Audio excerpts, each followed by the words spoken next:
ఏళ్లలోపు జైలు శిక్ష పడే కేసుల్లో విచారణ పూర్తయ్యాక శిక్ష వేయాలి కానీ ముందుగా రిమాండ్కి పంపించకూడదు అన్నటువంటిది సుప్రీంకోర్టు ఇచ్చినటువంటి గైడ్లైన్.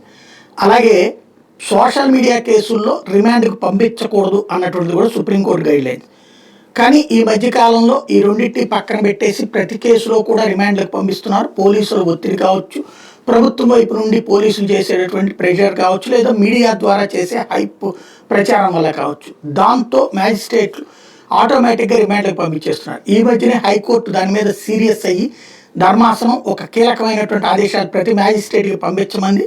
మీరు కనుక ఇట్లా చేస్తే కోర్టు ధిక్కారం కేసులు వేయాల్సి వస్తుంది అన్నటువంటి దాని మీద కోర్టు ధిక్కారం కేసులు ఇట్లాంటి దాని మీద ఒత్తిడి వచ్చింది. హైకోర్టు దాన్ని కరెక్ట్ చేయమని చెప్పేసి ఆదేశాలు ఇచ్చింది. దీంతో ఇప్పుడు కొరిజెండం అంటారు, అంటే ఒకసారి ఇచ్చిన ఆదేశాల్లో మార్పులని కొరిజెండం అంటారు. ఇప్పుడు ఆ కొరిజెండం సర్క్యులర్ని మ్యాజిస్ట్రేట్లకు ఇచ్చారు. దీనికి ఏదో సోషల్ మీడియాలో పోస్టులు పెట్టిన కేసుల విషయంలో వీటిట్లలో తూచా తప్పకుండా పాటించాల్సిందే, వాటి ఉల్లంఘిస్తే చాలా తీవ్రంగా పరిగణిస్తాం.